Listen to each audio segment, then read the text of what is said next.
Hello my dear students, आप लोगों का इस नए वीडियो में स्वागत है।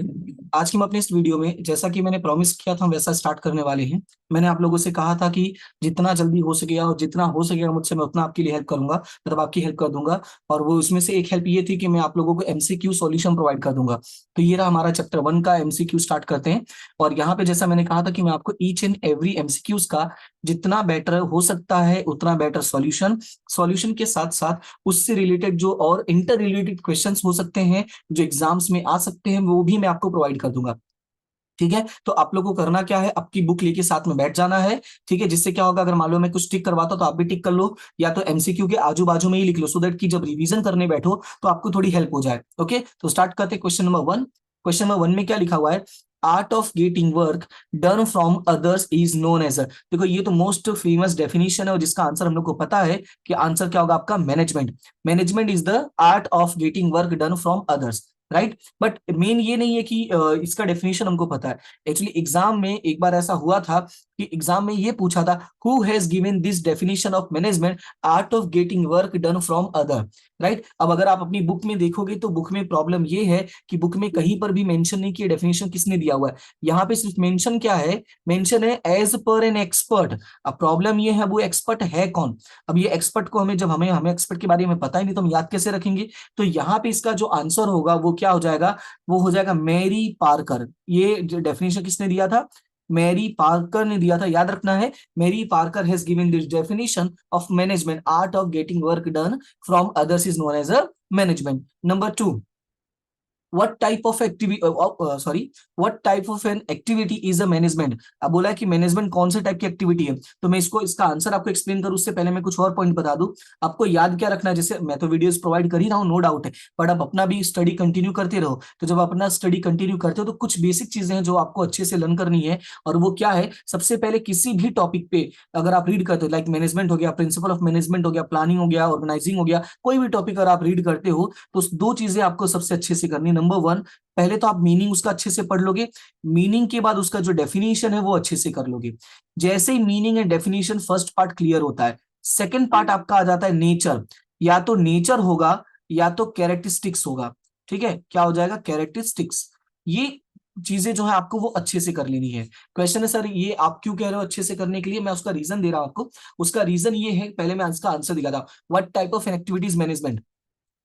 तो मैनेजमेंट का अगर आप यहाँ पे नेचर देखोगे तो पहला ही पॉइंट मेंशन है यूनिवर्सल प्रोसेस, सेकंड है goal oriented activity, third group activity, fourth continuous process, fifth human process, six decision process, seven science arts and profession, right. ये है इसका नेचर। तो यूनिवर्सल प्रोसेस है, गोल ओरिएंटेड है, group activity, continuous process, human process, decision process and science art and profession. अगर आप यहाँ पे ध्यान से देखोगे तो चार तो प्रोसेस है।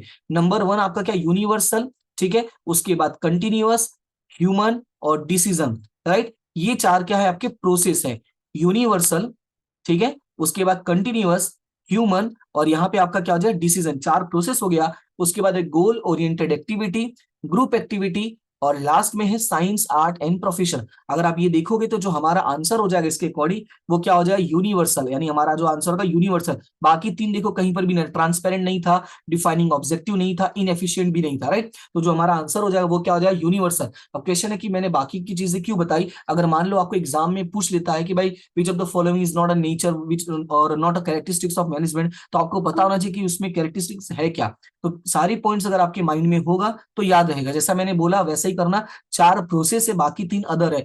UCHD, यू मतलब यूनिवर्सल, सी मतलब कंटिन्यूअस, एच मतलब ह्यूमन और डी मतलब डिसीजन, राइट। ह्यूमन से डिसीजन लेते हैं तो इसलिए याद रखना ह्यूमंस के बाद क्या है, डिसीजन है। उसके बाद जब जहां पे मैनेजमेंट आया वहां पे गोल होगा, राइट। तो गोल हो गया। अब गोल होगा तो गोल कब होगा, जब ये लोग मिलके काम करेंगे, वही तो मैनेजमेंट है ना। तो वहां पे ग्रुप एक्टिविटी भी होगा। और हम लोग को पता है management is in science arts and profession, तो ये तो फिक्स ही हो जाएगा। ओके, चलते हैं नेक्स्ट पे।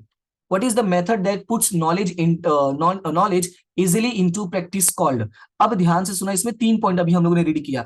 Management is science arts and profession. अब तीनों में थोड़ा थोड़ा डिफरेंस क्या है वो सुनो। सबसे पहले puts knowledge easily into practice. जब बात करते हैं किसी नॉलेज को प्रैक्टिस में लाने की तो उसको हम बोलते हैं आर्ट्स। राइट। याद रखना आर्ट्स का मतलब क्या होता है, जब आप किसी नॉलेज का यूज करके उसको कहते हैं ना प्रैक्टिकल वे में लेके जा रहे हो, उसको क्या बोलते हैं, आर्ट्स बोलते हैं। फिर दो पॉइंट आते हैं, प्रोफेशन आता है और एक साइंस आता है। जब प्रोफेशन की बात करते हैं तो प्रोफेशन के लिए जो वर्ड यूज होता है वो मैं आपको बता देता हूं, स्पेशलाइज्ड नॉलेज वर्ड यूज होता है। क्या होता है, specialised, sorry spelling mistake,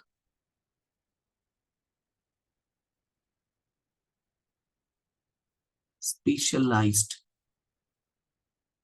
knowledge.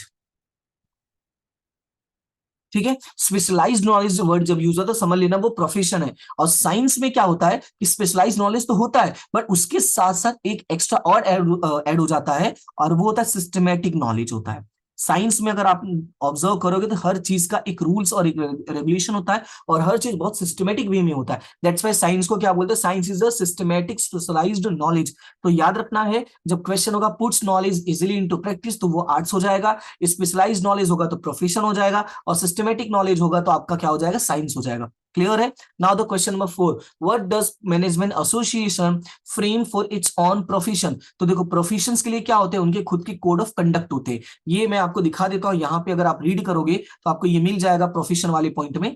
ठीक है, ये देखो प्रोफेशन में, profession is an activity where specialised knowledge in specific field is acquired and it is use for the welfare of the society. याद रखना है, स्पेशलाइज्ड नॉलेज, स्पेशल फील्ड। देखो आपको याद होगा, मैंने ये बात पहले भी बोला था कि जब आप रीड कर रहे हो तो रीड करते टाइम आपको कुछ ही चीजों पे फोकस करना है। इन सेम वे आपको ये याद रखना है कि कुछ ही चीजों पे फोकस करो, कुछ वर्ड्स को याद रखो। जैसे इसमें specialised knowledge, specific field, welfare of the entire society. अब इसको आप बना के लिख लो। एग्जाम्पल के तौर पे कौन कौन है, doctors, lawyer, chartered accountant, engineer, teachers भी आते हैं। टीचर्स का लिखा नहीं वो अलग बात है। उसके बाद देखो अब क्या क्या लिखा हुआ है। नंबर 1, रिक्वायरमेंट स्पेशलाइज्ड नॉलेज, जो फर्स्ट पॉइंट में आ गया कि भाई अगर आपको इस फील्ड में जाना तो आपके पास क्या होना चाहिए, स्पेशल नॉलेज होना चाहिए। Number 2, increase in knowledge and research. और इस ऐसा नहीं कि एक बार पढ़ लिया तो पढ़ लिया, अभी ऊपर जितने लोगों का नाम दिया है ना, ये वो लोग हैं जो कंटिन्यू अपना स्टडी करते रहते। ये लोग अपना स्टडी कभी बंद नहीं करते, चाहे डॉक्टर हो, चाहे लॉयर हो, चाहे चार्टर्ड अकाउंटेंट हो, चाहे इंजीनियर्स हो, चाहे टीचर्स हो, ये कंटिन्यू स्टडी करते रहते। दैट्स व्हाई यहाँ पे लिखा ना increase in knowledge and research. फिर नेक्स्ट में क्या लिखा है, प्रोफेशनल एसोसिएशन। इन सभी का अपना एक एसोसिएशन है। जैसे यहाँ पे देखो लिखा हुआ है ना कि मैनेजमेंट का अपना क्या है, it management in the same way he is on profession. For example यहाँ पे देखो आईआईएम का नाम लिखा हुआ है। आईआईएम की स्पेशल ट्रेनिंग होती है, मतलब मैनेजमेंट की स्पेशल ट्रेनिंग होती है, राइट। जैसे टीचर्स की ट्रेनिंग होती है, लॉयर्स की ट्रेनिंग होती है, डॉक्टर्स की ट्रेनिंग होती है, तो वैसे ही सेम मैनेजमेंट के लिए भी ट्रेनिंग होती है।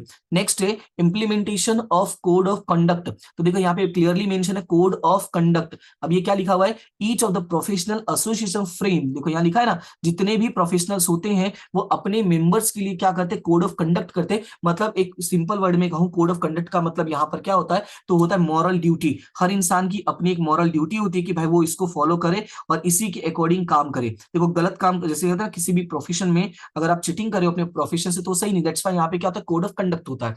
And the next one is a moral responsibility. भाई हर प्रोफेशन के लिए अपना मोरल रिस्पॉन्सिबिलिटी है। जैसे एक डॉक्टर की रिस्पॉन्सिबिलिटी उसके पेशेंट को लेके, टीचर की उसके स्टूडेंट को लेके, एक लॉयर की उसके क्लाइंट को लेके, चार्टर्ड अकाउंटेंट की उसके क्लाइंट को लेके। तो यहाँ पर वही मेंशन है कि मोरल रिस्पॉन्सिबिलिटी होती है। ओके, तो आई होप ये पॉइंट क्लियर हो गया। टोटल कितने पॉइंट्स है, 5 पॉइंट्स है। Number 1, requirement specialised knowledge, increase in knowledge, profession association, implementation of code of conduct and moral responsibility. Clear है। तो ये आपका आंसर क्या हो जाए, कोड ऑफ कंडक्ट। नेक्स्ट है, how many levels of management are there. तो ये आपको पता है there are 3 levels of management, but मैंने कहा ना कि सिर्फ 3 लेवल्स नहीं आपको लर्न करना है, इसके साथ आपको लर्न क्या करना है वो भी मैं आपको दिखा देता हूं। There are 3 levels of management, number 1 top level, number 2 middle level, number 3 bottom level. अब याद रखना एग्जाम में पूछ सकता है how many level are there in management, state the names. तो स्टेट द नेम्स में याद रखना टॉप, मिडल और बॉटम। इसके अलावा और क्या याद रखना है कि टॉप लेवल में कौन कौन आता है, तो बीओडी, बोर्ड ऑफ डायरेक्टर्स, जितने बड़े लोग आते हैं सब इसमें आते हैं। Board of directors, managing director and general manager, ये 3 लोग हैं, बीओडी, एमडी और जीएम। ठीक है, उसके बाद मिडल की बात करते हैं, तो मिडल की बात करते हैं डिपार्टमेंटल हेड्स होते हैं, जिसमें आपका प्रोडक्शन होगा, सेल्स होगा, परचेस होगा, पर्सनल होगा, फाइनेंस होगा। इसके अलावा आपको याद रखना है कि बॉटम लेवल में कौन कौन आता है, तो बॉटम लेवल में आता है सुपरवाइजर, जॉबर्स और फोरमैन। इसके अलावा मैं आपको एक पॉइंट और बता दूं कि इसमें सिर्फ इतने ही नहीं है। देखो अब यहाँ पे अगर आप देखोगे तो ये भी लिखा chief executive officers are included in this level. तो देखो बोर्ड ऑफ डायरेक्टर्स है, मैनेजिंग डायरेक्टर्स है, जनरल मैनेजर है। तो जनरल मैनेजर के अलावा एक और आ गया है, वो हो गया चीफ एग्जीक्यूटिव ऑफिसर। अब ये इस चार्ट में मेंशन नहीं, इसका मतलब ही नहीं कि टॉप लेवल में वो लोग नहीं आते हैं। तो ये याद रखना चीफ एग्जीक्यूटिव ऑफिसर भी आता है। In same way middle level का भी है। तो मिडिल लेवल में भी देखो कौन कौन है, तो यहाँ पे देखो क्लियरली मेंशन है departmental officer, divisional officer and experts. Departmental, divisional and experts. अब उसमें कौन कौन है, तो प्रोडक्शन है, सेल है, परचेस है। तो ये तो मेन हो गया, production, sale, purchase and finance. इसके अलावा पर्सनल एंड अकाउंट्स ऑफिसर भी आते हैं। तो याद रखना ये सब कौन आते हैं, मिडिल लेवल में आते हैं। तो यहाँ पे देखो लिखा हुआ है production, sales, purchase, personal, finance. तो फाइनेंस के अलावा एक और एक्स्ट्रा ऐड कर दिया हुआ है, और वो क्या है आपका अकाउंट्स ऑफिसर। तो ये याद रखना। तो मैं यहाँ पे लिख देता हूं so that you can take screenshot, और जो भी होगा आप अपने अकॉर्डिंग नोट्स कर लेना या बुक में लिख लेना। यहाँ पे क्या हो जाएगा यहाँ पे क्या हो जाएगा, अकाउंट्स ऑफिसर भी आता है। अब बात करते हैं बॉटम लेवल की। तो बॉटम लेवल में भी एक बार देख लो कौन कौन आता है।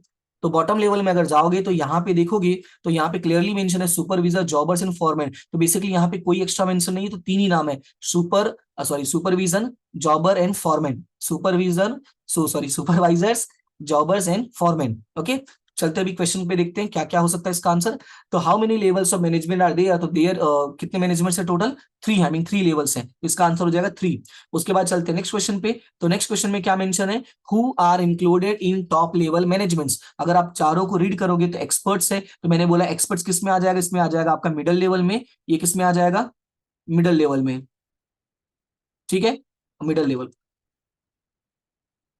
तो राइटिंग भी नहीं बैठ रही है इसमें। ओके, वर्कर्स किस में आ जाएगा, तो ये हो जाएगा आपका बॉटम लेवल। फिर डिपार्टमेंटल हेड्स, ये भी आपका आ जाएगा मिडिल लेवल। फिर आए बोर्ड ऑफ डायरेक्टर्स, मैंने लिखा ना बीओडी, तो अपना आंसर क्या हो जाएगा, आंसर हो जाएगा अपना पॉइंट नंबर 4। उसके बाद नेक्स्ट है what is the other name for bottom level management. अच्छा, ये भी एक क्वेश्चन आ गया, what is the other name of bottom level. Bottom level का मतलब होता है जो जहां पे वर्कर्स काम करते हैं ना, उनकी बात हो रही है, लेकिन इसको वर्कर्स लेवल नहीं बोलते। तो ये याद रखना कि गलती से मत लिखना वर्कर्स लेवल, इसको क्या बोलते हैं, फंक्शनल लेवल बोलते हैं। इसको क्या बोलते हैं, फंक्शनल लेवल। अब इसमें क्या क्या और इसके नाम है मैं वो भी लिख देता हूँ। बॉटम लेवल का दूसरा नाम जो है वो है सुपरवाइजर्स लेवल। एक मिनट में लिख देता हूं अच्छे से। बॉटम लेवल का दूसरा नाम क्या है, सुपरवाइजर लेवल। सुपरवाइजर के अलावा एक और नाम है, वो है ऑपरेशनल लेवल। क्या नाम है, ऑपरेशनल लेवल। अगर आप चारों ऑप्शंस को रीड करते हो तो चारों ऑप्शंस को रीड करने में एक तो कंफर्म बाय ऑफिसर वाला तो पॉसिबल नहीं है, पॉलिसी मेकिंग लेवल भी पॉसिबल है, क्योंकि ये दोनों क्या उसके ऊपर वाले होते हैं। अब कंफ्यूजन हो सकता है फंक्शनल एंड वर्कर्स, तो वर्कर्स एंड फंक्शनल अगर आप देखोगे तो यहाँ पे फंक्शनल वर्कर्स में कंफ्यूजन हो सकता है, लेकिन अगर आप देखोगे तो सुपरवाइजर है, जॉबर्स है, वर्कमैन है। तो यहाँ पे अगर वर्कमैन हो सकता है, वर्कर्स लग सकता है, but the main word, main thing is कि यहाँ पे काम होते हैं, और काम को हम किससे बोलते हैं, फंक्शनल बोलते हैं। इसी वजह से यहाँ पे फंक्शन को लिया गया है। Okay, now the number point 8, which of the following is not included in any of the level of management. अब पूछा ये चारों में से कौन सा ऐसा पर्सन है जो किसी में भी इंक्लूडेड नहीं है। अभी मैंने आपको एक्सप्लेन किया, तो अकाउंटेंट एंड अकाउंट ऑफिसर है, मतलब ये भी है, जॉबर भी है और सुपरवाइजर भी है। अभी हमने रीड किया ना, जो सुपरवाइजर, जॉबर्स, वर्कमैन। तो यहाँ पे जो प्रॉब्लम है वो है वर्कर्स के साथ। अब बोलोगे वर्कमैन आप बोल रहे हो सर, तो लेकिन यहाँ पे देखो सॉरी फॉरमैन नॉट वर्कमैन, यहाँ पे फॉरमैन वर्ड मेंशन है, और यहाँ पे क्या वर्ड मेंशन है, वर्कर्स। तो हमारा जो आंसर हो जाएगा वो क्या हो जाएगा, वर्कर्स हो जाएगा। ठीक है, तो ये याद रखना, इसका आंसर क्या हो जाएगा, वर्कर्स। ये पर्सन जो है वो किसी भी लेवल में इंक्लूडेड नहीं है। Next one, if planning is the brain of business then what is the organisation. देखो प्लानिंग अगर दिमाग है तो स्ट्रक्चर क्या है, तो जो स्ट्रक्चर है वो उसके हाथ पांव है। क्या है स्ट्रक्चर, हाथ पांव, यानी फिजिकल स्ट्रक्चर है वो। क्या है वो, फिजिकल स्ट्रक्चर। यानी दिमाग कितना भी तेज चला लो, लेकिन जब तक हाथ पांव मूवमेंट नहीं करता है तो कहीं ना कहीं हमारा जो डिसीजन होता है वो इंप्लीमेंट नहीं हो पाता है। जैसे एक सिंपल एग्जांपल देता है, अगर कभी मच्छर काटता है तो हमारा हाथ जाके उसको मार देता है अपने आप। दिमाग इंस्ट्रक्शन देता है, हाथ काम करता है। अगर दिमाग इंस्ट्रक्शन दे रहा है, हाथ काम ही नहीं कर रहा, तो वो मच्छर को मारने के लिए किसी और को बुलाना पड़ेगा ना, इशारे करके, जो भी होगा सिचुएशन। दैट्स वाई इसको क्या बोला है, organisation is a physical structure. Now the next one, which of the following is the function of marketing management. अब मार्केटिंग मैनेजमेंट का कौन सा काम होता है, पहले तो आपको पता होना चाहिए व्हाट इज मार्केटिंग। देखो मार्केटिंग का मतलब क्या था, जो प्रोडक्ट बन गया उसको मार्केट में लेके जाके सारे काम करने हैं। तो अगर ऑप्शंस को रीड करोगे तो पहला डिस्ट्रीब्यूशन ऑफ इनकम, तो मार्केट वाले तो इनकम की तो बात ही नहीं करेंगे, मार्केट है तो प्रोडक्शन की भी बात नहीं करेंगे, मार्केट है तो फाइनेंस की भी बात नहीं करेंगे, यानी ये ऑप्शन तो कैंसिल ही हो गया, बचा क्या, प्रोडक्ट मिक्स। अब बोलोगे सर ये कैसे हो सकता है, तो प्रोडक्ट मिक्स का मतलब क्या होता है पहले वो देख लो, ठीक है, बिकॉज ये क्वेश्चंस में आ सकता है आपके 1 मार्क्स में भी पूछ सकता है कि which of the following are product mix, और what points are included in product mix, ऐसे अलग अलग क्वेश्चंस बन सकते हैं। तो फिलहाल देखते हैं कि प्रोडक्ट मिक्स में क्या है।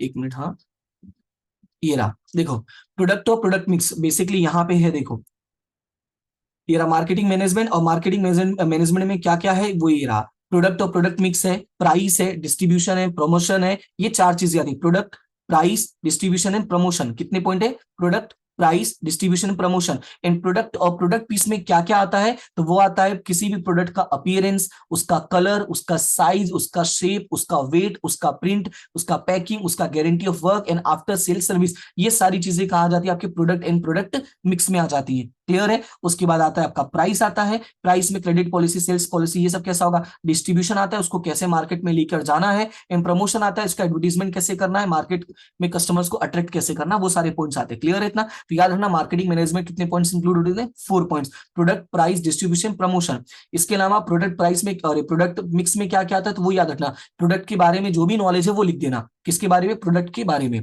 क्लियर है इतना, तो ये हो गया आपका पॉइंट नंबर 10। फिर नेक्स्ट है, विच of the following is not included in human resource management. तो पहले तो देखो कुछ क्वेश्चन का आंसर आपको बेसिक वे में आ जाएगा। देखो मैनेजमेंट जो आपका सब्जेक्ट है, उसी जो आपका सब्जेक्ट है, कुछ क्वेश्चंस का आप बेसिक वे में आंसर कर सकते हो। जैसे ह्यूमन रिसोर्स यानी ह्यूमंस की बात हो रही है, तो हम चारों पॉइंट्स को रीड करते हैं, जिसमें डी से स्टार्ट करता, तो रिक्रूटमेंट एंड सिलेक्शन ये ह्यूमंस का होगा, ट्रेनिंग डेवलपमेंट ह्यूमंस का होगा, प्रमोशन एंड ट्रांसफर भी ह्यूमन का होगा, रिपेयरिंग एंड मेंटेनेंस ये ह्यूमंस का नहीं होता। ये मूवीज में होता है कि इंसानों को रिपेयर और मेंटेन करते हैं, जैसे जनता के राज में एक मूवी है साउथ की, उसमें बोलते हैं हम इंसानों को रिपेयर करते हैं। तो भाई यहाँ पे ह्यूमंस को हम रिपेयर नहीं करते हैं, ह्यूमंस की ट्रेनिंग होती है, रिक्रूटमेंट होता है, प्रमोशन होता है। तो जो फिलहाल हमारा आंसर हो जाएगा वो क्या हो जाएगा, वो हो जाएगा रिपेयरिंग एंड मेंटेनेंस। क्लियर है, तो ये हो गया आपका 11 की 11 एमसीक्यूज। आई होप कि आपको ये समझ में आया और अच्छा लगा होगा। आपको जैसा भी रिस्पॉन्स लगता है आप मुझे इन्फॉर्म कर दो एक बार, सो दैट कि मुझे लगे कि हाँ मैं कंटिन्यूसली आपके लिए करूँ या नहीं करूँ। जैसे अगर आपको लग रहा है कि सर ये हो जाएगा, तो वो भी आप मुझे कमेंट करके बता दो। अगर मैक्सिमम स्टूडेंट्स बोलते हैं कि सर ये हो जाएगा कुछ और कर दो, तो मैं दूसरी चीजें कर दूंगा, इसको नहीं करूंगा।